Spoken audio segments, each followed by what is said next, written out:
નમસ્કાર, હું બિંદિયા સાવલિયા, ધોરણ 11 સાયન્સ, વિષય રસાયણ વિજ્ઞાન, યુનિટ નંબર 2, પરમાણુનું બંધારણ. એમાં આજનો ટોપિક છે હાઇઝનબર્ગનો અનિશ્ચિતતાનો સિદ્ધાંત. તો આપણે આગળના લેક્ચરની અંદર આપણે દ્રવ્યની દૈર્ઘ્ય વર્તણૂક વિશેનો અભ્યાસ કરેલો, કે જે પરમાણુનો ક્વોન્ટમ યાંત્રિકીય નમૂના તરફ દોરી જતો રસ્તો, કે એની અંદર બે બાબતો હતી, દ્રવ્યની દૈર્ઘ્ય વર્તણૂક અને હાઇઝનબર્ગનો સિદ્ધાંત. આગળના લેક્ચરની અંદર આપણે દ્રવ્યની દૈર્ઘ્ય વર્તણૂક વિશે જોયેલું અને એની અંદર આપણે દ બ્રોગલીનો સિદ્ધાંત જાણેલું.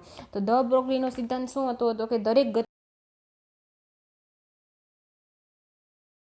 અને એના ઉપરથી આપણે સૂત્ર મળેલું કે જો જેમ એટલે કે દ્રવ્ય છે એ પણ વિકિરણની જેમ દૈર્ઘ્ય વર્તણૂક ધરાવશે, એટલે જેમ દૈર્ઘ્ય વર્તણૂક ધરાવે છે તો એ કણ અને તરંગ એમ બંને ગુણધર્મો ધરાવશે. એટલે કે ફોટોનને જેમ વેગમાન અને તરંગ છે એમ ઇલેક્ટ્રોન પણ શું હોય? વેગમાન અને તરંગ લંબાઈ હોય. તો એ બંને વચ્ચેનો સંબંધ ધરાવતો કોને રજૂ કર્યો સમીકરણ? દ બ્રોગલીએ. તો શું હતું કે lambda is equal two h/mv lambda is equal two h/mv.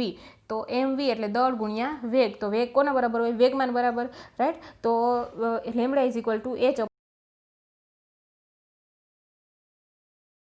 સિદ્ધાંત વિશેનો અભ્યાસ આજે આપણે આ લેક્ચરની અંદર કરવાનો છે. તો 1927માં જે જર્મન ભૌતિક શાસ્ત્રી છે હાઇઝનબર્ગ, એને અનિશ્ચિતતાનો સિદ્ધાંત આપ્યો. શું આપ્યો? તો કે ઇલેક્ટ્રોનનું ચોક્કસ સ્થાન અને ચોક્કસ વેગમાન અથવા તો વેગ આપણે એક સાથે નક્કી કરવું કેવું છે? શક્ય નથી, અશક્ય છે. તો એને આપણે ગાણિતિક રીતે આ રીતે દર્શાવી શકીએ કે delta x into delta px greater than equal to h/4π. હવે ડેલ્ટા પી છે, હવે વેગમાનમાં જો અનિશ્ચિતતા હોય તો વેગમાં પણ શું જોવા મળે? અનિશ્ચિતતા જોવા મળે. એથી delta p is equal to m delta v લખી શકીએ, રાઈટ. તો delta x into m delta v greater than equal to h/2π. હવે delta x into delta v x greater than equal to h/4π એમાં પણ આપણે લખી શકીએ. તો જ્યાં જે ડેલ્ટા એક્સ છે એ શું સૂચવે છે? તો કે કણના સ્થાનના માપનમાં અનિશ્ચિતતા, ડેલ્ટા પી છે એ વેગમાનના માપનમાં અનિશ્ચિતતા, અને ડેલ્ટા જે વીએક્સ છે એ આપણે વેગના માપનમાં અનિશ્ચિતતા સૂચવે છે, રાઈટ. તો હવે આપણે જોઈએ કે અનિશ્ચિતતાની માત્રા. તો જો ઇલેક્ટ્રોનનું સ્થાન ખૂબ જ ચોકસાઈથી આપણે જાણતા હોઈએ તો એ જ સમયે જે ઇલેક્ટ્રોનનો વેગ એટલે કે ડેલ્ટા વીએક્સનું મૂલ્ય આપણને કેવું મળશે? તો કે ઘણું મોટું મળશે. એટલે કે વેગના માપનમાં શું થાય છે? અનિશ્ચિતતા વધતી જાય છે, રાઈટ. તો અહીંયા ડેલ્ટા એક્સનું મૂલ્ય આપણે કેવું હોય છે? નાનું હોય છે. જ્યારે બીજું શું હોય કે જો ઇલેક્ટ્રોનનો વેગ ચોકસાઈપૂર્વક જાણતા હોય અને તે જ સમયે તેના સ્થાનમાં અનિશ્ચિતતા કેવી હોય છે? વધારે છે. એટલે કે એમાં ડેલ્ટા એક્સનું મૂલ્ય કેવું હોય છે? ઘણું ઊંચું હોય છે. એટલે કે એનું મૂલ્ય વધારે હોય છે, રાઈટ. તો આમ આપણે ઇલેક્ટ્રોનના સ્થાન કે વેગ માટે આપણે કોઈ ભૌતિક માપ તો એ જે આઉટકમ છે એ આપણને હંમેશા અસ્પષ્ટ અને એકદમ આછું ઝાખું એવું ચિત્ર મળે છે, રાઈટ. તો એના હવે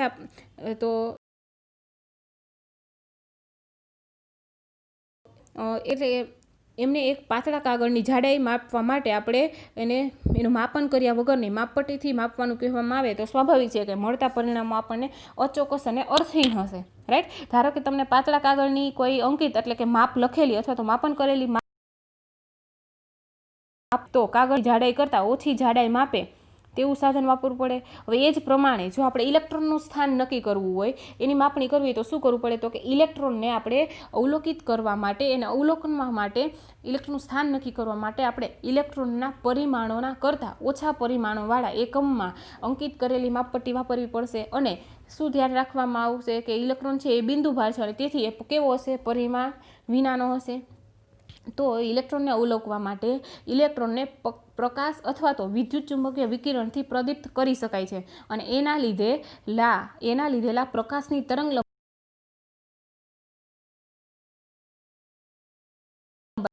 પ્રકાશનો જે ફોટોન છે એનો ઊંચા વેગમાનથી અથડાવાના પરિણામે શું કરશે? અને આ પ્રક્રિયાથી જે ઇલેક્ટ્રોનનું સ્થાન એ ચોકસાઈથી ગણી શકાય છે, રાઈટ. એટલે કે ઊંચા વેગમાન એટલે p = h/λ થશે. પણ જે અથડાણ ઓછું જાણવા મળશે.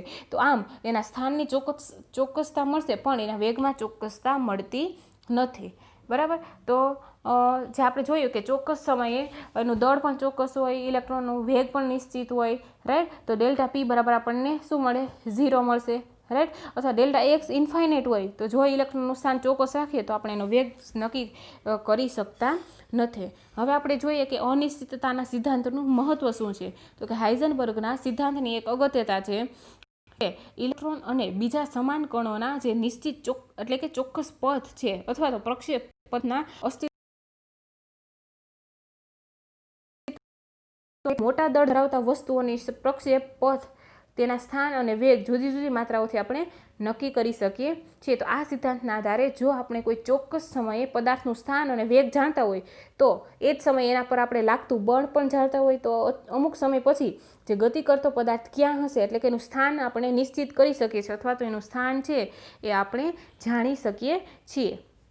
તો આપણે જે વસ્તુનું સ્થાન અને એનો વેગનો અને તેના પ્રક્ષેપ પથ પણ આપણે નક્કી કરી શકીએ છીએ। તો જો ઇલેક્ટ્રોન જેવા જે સૂક્ષ્મદર્શીય ઉપરમાણ્ય કણ માટે કોઈ પણ ક્ષણે આપણે તેના ચોકસાઈપૂર્વક તેના સ્થાન અને વેગ આપણે એકસાથે નક્કી કરવા કેવા છે, શક્ય નથી, અશક્ય છે। એટલે કે વધુમાં જે ઇલેક્ટ્રોનના પ્રક્ષેપ પરની આપણે વાત કરવી પણ શક્ય નથી। હવે આ સિદ્ધાંત છે એની અસર આપણને સૂક્ષ્મદર્શીય વસ્તુઓ માટે આપણે સાર્થક લાગે છે, પરંતુ સ્થૂળદર્શીય એટલે કે મોટા કદની વસ્તુઓ માટે એ સાર્થક લાગતી નથી, એટલે કે નગણ્ય છે। તો હાઇઝનબર્ગના અનિશ્ચિતતાના સિદ્ધાંત મુજબ જો અવકાશમાં ગતિ કરતા સૂક્ષ્મ કણના સ્થાનના માપનમાં જો કોઈ ચોકસાઈ જોવા મળે તો એ વધારવા જઈએ તો એના વેગના માપનમાં આપણે શું થાય છે, અનિશ્ચિતતા આપોઆપ વધી જાય છે, રાઈટ। પરંતુ આ સિદ્ધાંત સૂક્ષ્મ કણો જેવા કે ઇલેક્ટ્રોન, પ્રોટોન, ન્યુટ્રોન, હાઇડ્રોજન પરમાણુ વગેરેને એટલે કે H+ ને વગેરેને લાગુ પડે છે, જ્યારે મોટા દળના પદાર્થોના હાઇઝનબર્ગના સિદ્ધાંતમાં ઇલેક્ટ્રોન કણની ત્રિજ્યા નિશ્ચિતને બદલે આપણે સંભવિત ત્રિજ્યા માનવામાં આવે છે। હવે આપણે એને જોઈએ તો હાઇઝનબર્ગના અનિશ્ચિતતાની સિદ્ધાંત એને આપણે નીચેના ઉદાહરણથી સમજી શકીએ કે જે સૂક્ષ્મદર્શક વસ્તુઓ માટે સાર્થક છે, જ્યારે નિગ્લિજિબલ કઈ વસ્તુઓ માટે છે કે સ્થૂળદર્શીય મેક્રોસ્કોપી મોટી વસ્તુઓ માટે। તો એના માટે આપણે પહેલાં આપણે જોઈએ કે સ્થૂળદર્શીય વસ્તુ માટે તો એની અંદર આપણે 1 મિલીગ્રામ એટલે કે 10⁻⁶ કિલોગ્રામ થશે, રાઈટ। તો દળ ધરાવતી વસ્તુને આપણે અનિશ્ચિતતા લાગુ પાડીએ એટલે કે જ્યારે 1 મિલીગ્રામ એટલે 10⁻⁶ કિલોગ્રામ દળ ધરાવતી વસ્તુ સ્થૂળ વસ્તુ ગતિમાં હોય ત્યારે એની અનિશ્ચિતતા આપણે નીચે મુજબ ગણી શકીએ કે ΔV × Δx H/4π×m। હવે આની વેલ્યુ મૂકી દઈએ, પ્લાન્ક કોન્સ્ટન્ટ એની વેલ્યુ ફિક્સ છે 5626 × 10⁻⁴ જૂલ × સેકન્ડ / 4 × π એટલે 3.416 × m ઇલેક્ટ્રોનનું દળ, રાઈટ, કે એ આપણે અહીં આપેલું છે કેટલું છે 10⁶ કિલોગ્રામ આપેલું છે, રાઈટ। તો આપણને ફાઇનલ આન્સર શું મળશે કે ΔV × Δx, રાઈટ, અરાઉન્ડેડ by 0.527 × 10⁻28 metres square × second inverse મળશે, રાઈટ। તો આગળ આપણે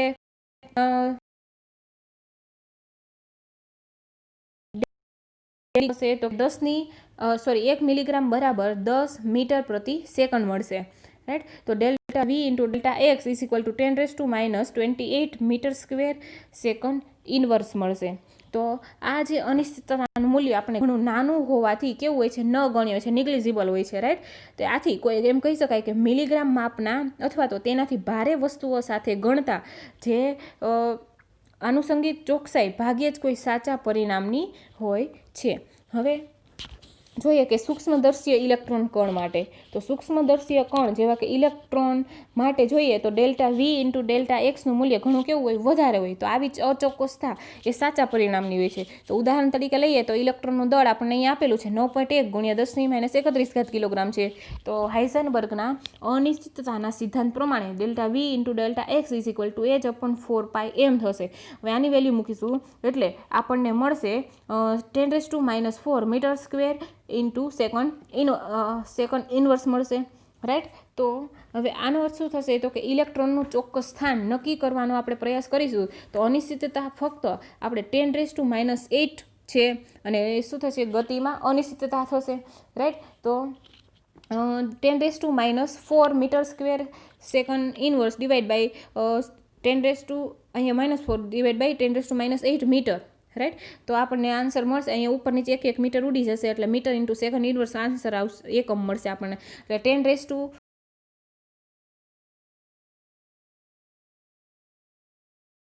કક્ષામાં એટલે જે નિશ્ચિત હતી એ બોહરની કક્ષામાં ફરતા ઇલેક્ટ્રોનનું જે ચિત્ર છે, ચીરસમજ ચિત્ર કે જેવું કેવું મળશે, જે ફિઝિકલ છે એ કેવું મળશે આપણને, વ્યાજબી રહી શકશે નહીં.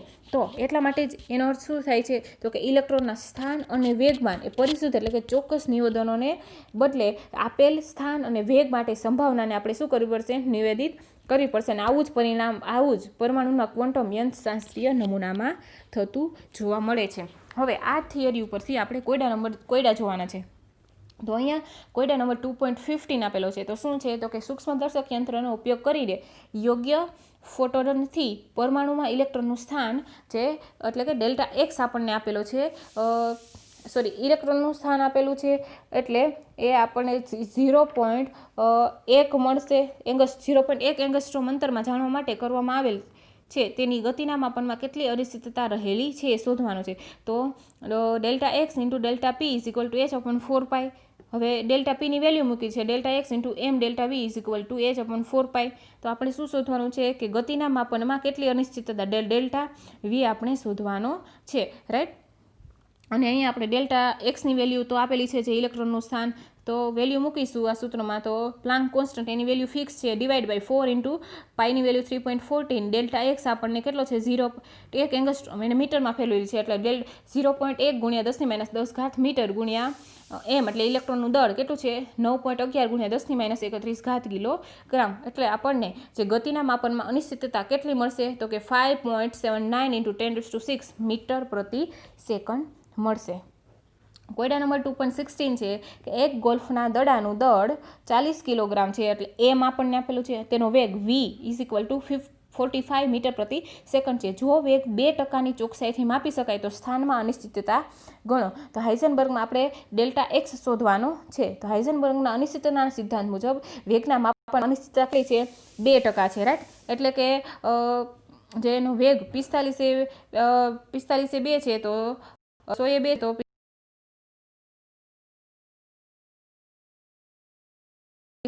0.9 મીટર પ્રતિ સેકન્ડ મળશે. તો આગળના જે સમીકરણ એનો ઉપયોગ કરીએ તો delta x is equal to h/4π એમ એની અંદર વેલ્યુ મૂકીશું એટલે આપણને મળશે 1.46 ઇન્ટુ 10⁻33 મીટર. હવે આ મૂલ્ય કોઈ જે પરમાણુય કેન્દ્રના વ્યાસ કરતાં લગભગ અરાઉન્ડ કેટલું હોય છે, લગભગ 10⁸ ગણું નાનું છે. તો આ મોટા કણો માટે અનિશ્ચિતતાનો સિદ્ધાંત જે માપનની પરિશુદ્ધતામાં કોઈ અર્થપૂર્ણ સ્થપાતો નથી. હવે આપણે જોવાનું છે કે બોહરના પરમાણુના નમૂનાની નિષ્ફળતાના કારણો વિશે. તો બોહર નમૂનામાં જે ઇલેક્ટ્રોન વીજભાર ધરાવતો કણ હતો એને કેન્દ્રની આસપાસ નિશ્ચિત કક્ષાઓમાં ફરતો સ્વીકારવામાં આવ્યો હતો. તો આ પહેલી અભિધારણા થશે, નિષ્ફળતાનું કારણ. બીજું આવશે કે ઇલેક્ટ્રોન કક્ષાઓને નિશ્ચિત પથ ગણવામાં આવેલી હતી, રાઈટ. પણ હકીકતમાં આવી કક્ષાઓ નિશ્ચિત ત્યારે જ કહી શકાય કે જ્યારે ઇલેક્ટ્રોનનું સ્થાન અને વેગ બંને ચોકસાઈપૂર્વક એક જ સમયે આપણે જાણતા હોઈએ. તો આ બાબત આપણે હાઇઝનબર્ગના શક્ય નથી, રાઈટ. હવે જો ઇલેક્ટ્રોનનું વેગ પ્રકાશના વેગ કરતાં વધી જાય તો ઇલેક્ટ્રોન છે એટલે કે ઇલેક્ટ્રોન છે એ કેન્દ્રમાં શક્ય નથી, રાઈટ. હવે ત્રીજો નમૂનો એ દ્રવ્યના દ્વૈત સ્વભાવને ધ્યાનમાં લેતો નથી, પરંતુ તે હાઇઝનબર્ગના સિદ્ધાંતનો શું કરે છે, વિરોધ દર્શાવે છે. તો આના કારણે જે બોહર નમૂનાને આપણે બીજા પરમાણુ માટે લાગુ પડી શકાતો નથી. અને લાસ્ટ આવશે કે ખરેખર તો જે પરમાણુની રચનામાં આપણે જરૂરી બાબત કે જે દ્રવ્ય માટે તરંગ અને કણ બંને ગુણધર્મ ધરાવે છે તો હાઇઝનબર્ગના અનિશ્ચિતતાના સિદ્ધાંત સાથે કેવી હોય છે, સુસંગત હોય છે. તો આ સમસ્યાનું નિરાકરણ આપણે કોનાથી કરી શકીએ છીએ તો કે ક્વોન્ટમ યંત્રશાસ્ત્રના આગમનથી એનું સમસ્યાનું સમાધાન કરી શકીએ છીએ, રાઈટ. તો આ લેક્ચરની અંદર આપણે જોયેલું હાઇઝનબર્ગના અનિશ્ચિતતાના સિદ્ધાંત વિશેનો અભ્યાસ કર્યો છે.